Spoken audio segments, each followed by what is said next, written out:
We are here today because we are about to launch a brand new program, or we are launching a new program. Um, New, but not new, actually.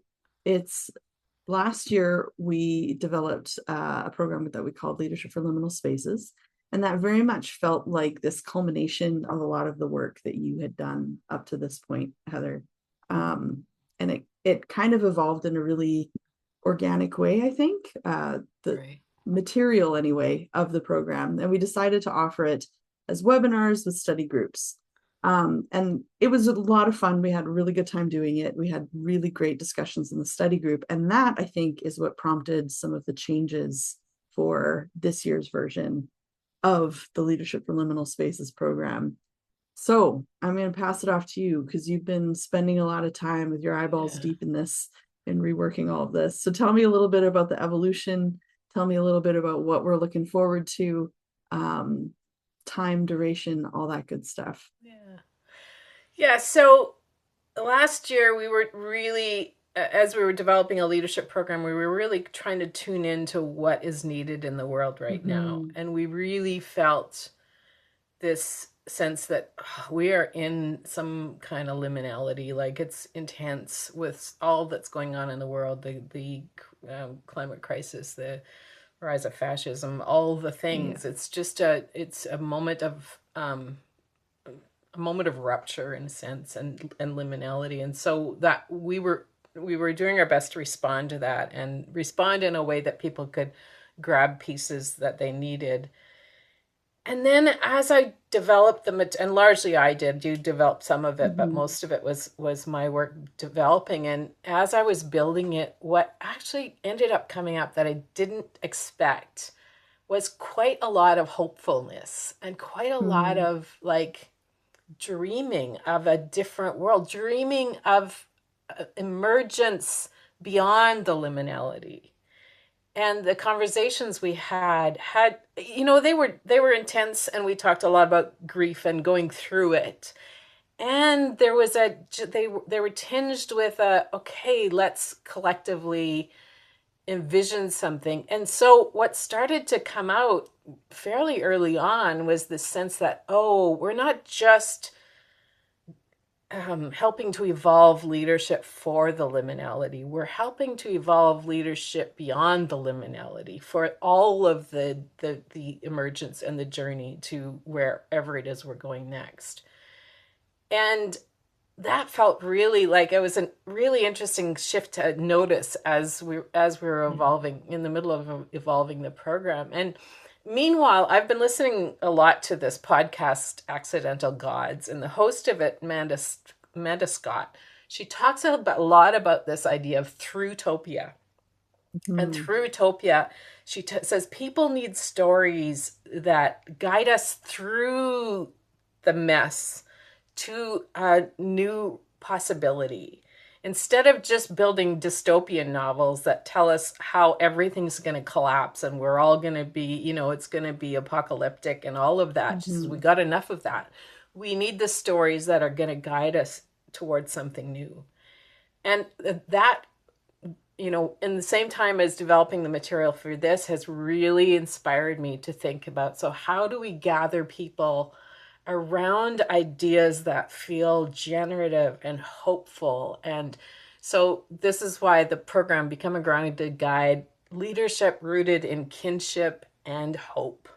And Mm-hmm. so, and one of the things I've been doing a lot as I build this program is to be really intentional about spending a lot of time in nature. I always, while I'm building each module, I've been like, I'll take a break from being at the computer and I'll go out to the woods because I want to be listening to what the land is asking for too. And that's really embedded into the program. And the land keeps responding to me. The trees, the lake, the place I live keeps responding to me with love and hope and kinship and the stuff that Robin Wall Kimmerer talks about. And I so that's feeling so good and so rooted in something for me. It's not ignoring the grief we have to walk through, or the pain, or the disruption, or potential collapse of our systems, all those things. We're not ignoring that. We are simply being present, witnessing that, experiencing the grief of that rupture and the loss of it, things that we're losing. But we're hoping that people will come together with new visions. And I see that shift starting to happen in the world and Yeah. in the conversation spaces I am. And so I want to help to foster that. And that's kind of what the vision is. So we're building it a little differently. We were doing webinars and then study groups, but we decided we wanted to be a little bit more intentionally deep right from the start and not do the webinar kind of information dump kind of thing. It's conversation. We'll do some presenting, but it'll be much more conversational spaces. And we're looking for people who we would love everyone to take the whole program, but we're Yeah. still making it modular because we know that's unrealistic for some people. But we want to go on a real journey with people that are with us for a year. And that's why we've intentionally, the last one is a collective dreaming and meaningful action. We're going to spend 6 weeks at the end, just like, okay, so where are we now? And what are we dreaming of together? And what might be some meaningful actions that come of this? So that's kind of all the things that have been alive for me as we're rebuilding. Yeah. Yeah. I mean, last year we chose the leadership language because we really wanted to encourage people to see themselves as leaders in whatever spaces they were. This year, I think we're really leaning into the idea of the grounded guide. It's which is a leadership position, but it's more than that. It is Mm-hmm. how can we impact the world that we're in and the space that we're in. And we are in a time now where sitting by idly is no longer an option in a lot of spaces. And I think a lot of people Yeah, are wrestling with that feeling of helplessness and what can I do? And, what could I have to offer? And I think this program can help you come to some of those answers.